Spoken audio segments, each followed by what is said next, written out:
자, 안녕하세요. 경제 읽어주는 남자 김광석입니다. 반갑습니다. 인사 한번 부탁드립니다. 안녕하세요. 디지털 융합 멘토로 활동하고 있는 중앙대학교 김상윤입니다. 반갑습니다. 아, 반갑습니다.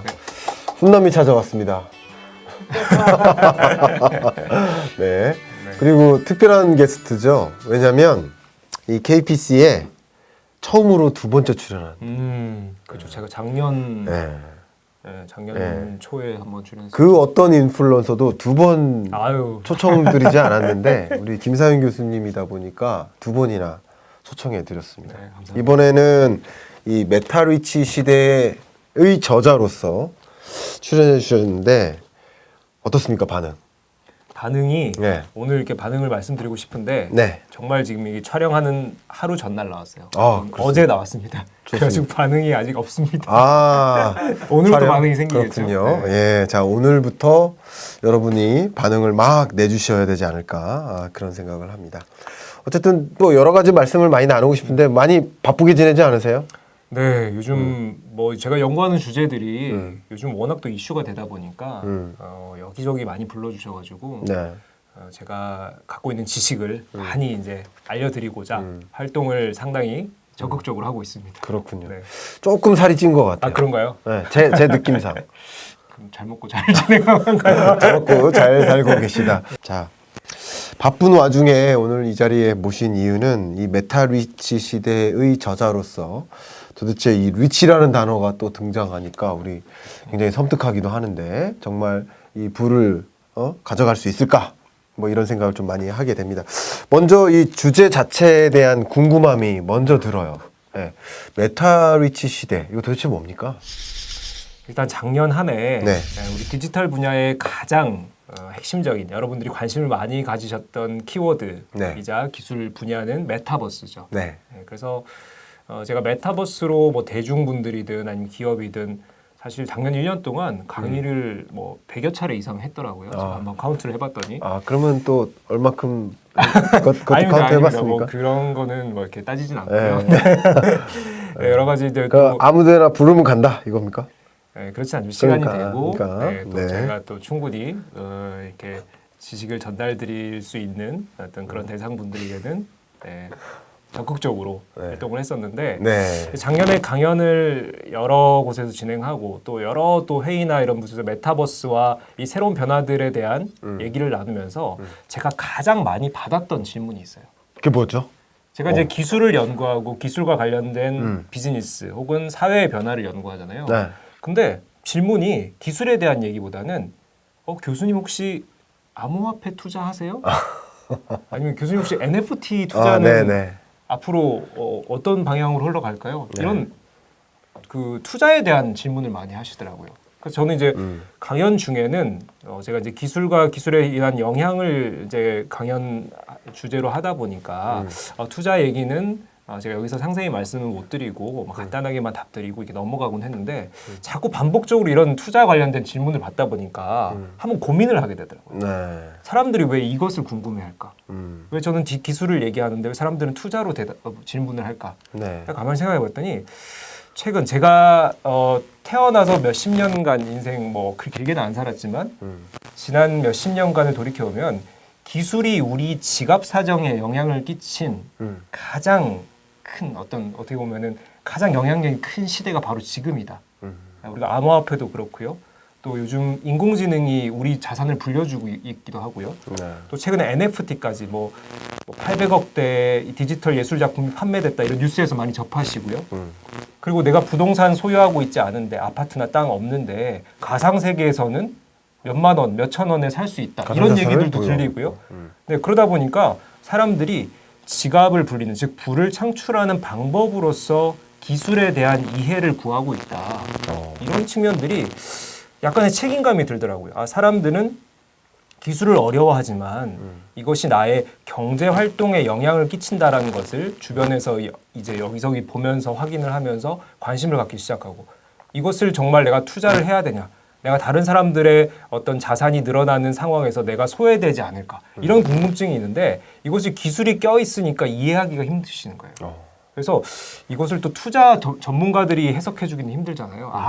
이 기술을 연구하는 사람으로서 이런 부분들의 책임감을 가지고 많은 분들께 지금 현재 상황을 정확하게 전달을 드려서 혹시나 모를 이 지난 뭐 100여 년간 저는 이제 책에서는 그렇게 담았는데 100년 만에 찾아올 이런 산업 환경 변화, 기술 환경 변화에 나의 자산을 키울 수 있는 아주 중요한 기회를 많은 분들이 놓치지 않게 좀 설명을 드리고 객관적으로 알려드려야겠다 해서 이 책을 집필하게 됐습니다. 아, 그렇군요. 제가 재밌는 얘기 해드릴까요? 네네. 저도 참 많은 기업들을 만나고 많은 대중분들을 만나 뵙고 있는데 환율이 어떻다, 금리가 어떻다, 뭐 국제 유가가 어떻다, 그 어떤 경제 전망에 대해서 말씀드려도 질문 있으세요 하면 그럼 어디에 투자해야 돼? 그렇죠. 마지막에 결국 똑같습니다. 네네, 예. 그렇군요. 그런 관점에서 여러분들이 정말 투자에 관심 많이 갖고 계시다 생각이 되는데 지금 말씀 중에 어떤 것을 갑자기 제가 개인적으로 느끼게 됐냐면 며칠 전에 이 그래프를 제가 그렸는데 우리 세계 10대 자동차 매출액 기업들 10개를 나열을 해요. 이 기업들의 시가총액을 다 더해요. 그리고 테슬라는 당연히 그 안에 못 들죠. 매출액 기준으로. 근데 테슬라의 시가총액을 비교해보면 테슬라가 더 높아요. 합쳐도 네, 나머지 10개 매출액 상위 기업의 시가총액을 다 더해도 테슬라 한 대한테 안 돼요. 이거 뭐를 얘기할까요? 미래 가치예요. 그러니까 이 미래 가치는 뭐 때문에 그럴까요? 기술이죠, 기술. 그러니까 기술에 대한 이야기를 하다 보면 그럼 기술이 결국 미래 산업을 이끌어가고 그것들이 또 부를 축적하는데 분명히 무슨 역할을 하겠다라는 고리가 분명히 있을 거라고 생각이 돼요. 그래서 그런 질문을 많이 하지 않을까 네. 그런 생각을 제가 좀 많이 하거든요. 그렇죠. 그래서 제가 책의 시작을 이 어떤 부의 패러다임 변화, 네. 제가 이제 부에 대한 뭐 전문가는 아니지만 이런 부분에 해석이 필요하겠다 싶어서 최근 20, 30년간의 부의 패러다임 변화, 부의 이동에 대해서 한번 제가 점검을 해봤는데요. 네네. 대표적인 사례로 말씀드려 볼게요. 네. 여러분들이 이해하기 쉽게. 네. 지난 2010년 정도로 돌아가 보죠. 2010년도에 전 세계 부의 순위, 즉 네. 부호들의 순위를 한번 리스트를 한번 보고요. 네. 그다음 지금 현재 2022년 부호들의 뭐 탑 10이든 아니 20위권 순위를 한번 펼쳐놓고 딱 비교를 해보시면 네. 명확하게 늘어나는 차이가 하나 있습니다. 뭐죠? 뭐냐면은 2010년대 초반까지만 해도 네. 부호 순위 중에 상당수를 차지하고 있는 분들이 주로 상속자들이에요. 오. 네, 뭐 물론 워렌 버핏 같이 자수성가했지만 어쨌든 몇십 년간 항상 상위 랭크에 오르는 분도 있지만은 다수가 상속자들입니다. 예를 들어 볼게요. 코크 인더스트리라고 아시죠? 네. 에너지 기업. 뭐 찰스 코크비를 비롯한 코크 가문 사람들이 항상 10위권에 네. 오르내리고요. 그다음에 월마트 또 창업가 우리 월튼가죠. 월튼가의 또 이런 또 여러 형제들 혹은 자식들이 쭉 항상 10위권에 오릅니다. 예, 그러면서 어떻게 보면은 우리 지금 방송 들으시는 분들 그리고 저도 그렇고 김건희 시장님도 그렇고 20세기 후반부터 21세기를 살아가고 있는 여러분들이 접한 이 부자들은 대부분 상속자예요. 그러니까 우리가 접근할 수 없는 사람들이죠. 그렇죠. 네. 근데 2020년대 후반부터 이런 변화가 나타나기 시작합니다. 네. 최근에 한번 우리 포브스나 이런 우리 부호 순위들 랭킹 발표하는 자료 한번 띄워 보시면은 네. 상위권에 우리가 너무나 익히 알고 있는 이름들이 떠오르죠. 일론 머스크, 네.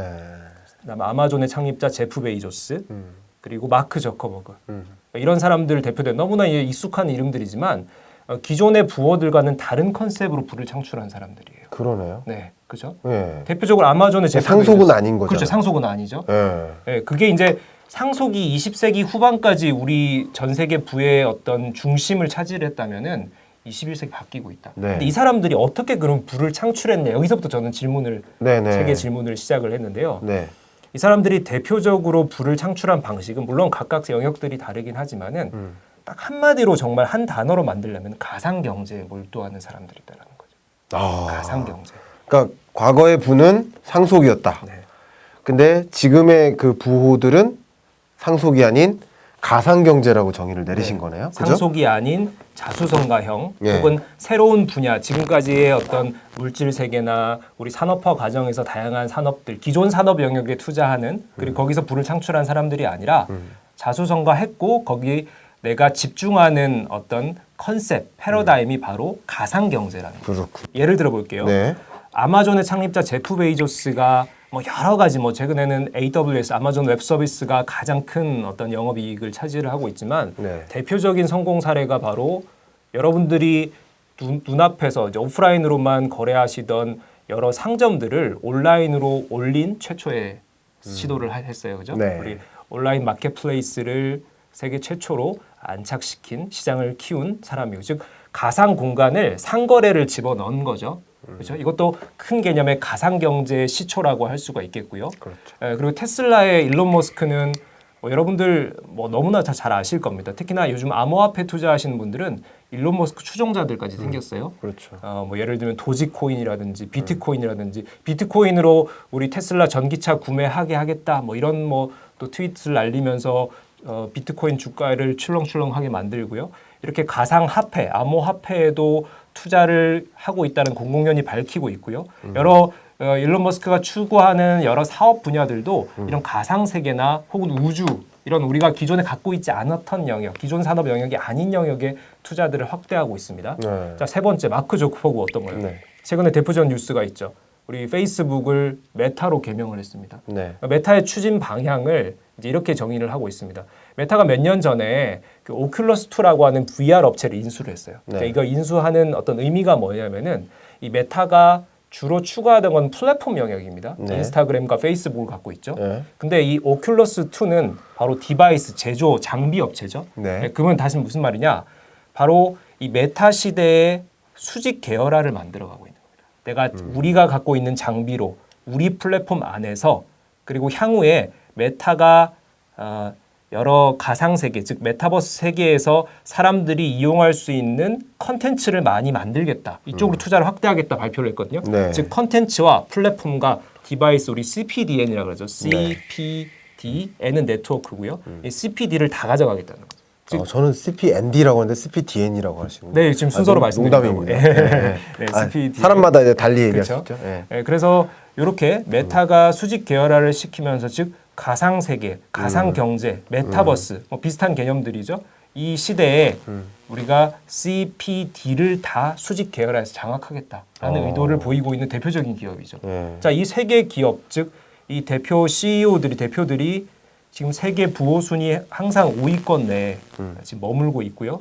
일론 머스크 같은 경우 작년 한때 자산 가치가 500조 원, 재산 가치가 500조 원으로 평가받기도 했어요. 그만큼 이들의 지금 상속자들을 물리치고 신흥 강호로 올라선 사람들의 특징이 본인들의 어떤 자산 투자 성향도 그렇고요. 네. 추구하고 있는 기업의 비즈니스적인 가치도 그렇고요. 가상 경제에 대한 상당한 존중과 어떤 혁신적인 마인드를 갖고 있다. 이런 측면에서 저는 가상 경제가 결국은 이 현재 시대의 이 기술로 인한 어떤 세상의 변화를 주도하는 어떤 경제 패러다임이 아닌가. 바로 부의 창출로도 연결을 시킬 수가 있다는 것이죠. 너무 설득력 있는 말씀이셨고요. 그러니까 결과적으로 이제 생각을 해본다면 제가 제 스타일로 제 정의를 하는 거죠. 과거에 이제 상속이었다는 것은 결과적으로는 가상이 아닌 현실 경제 속에서의 상속인 거잖아요.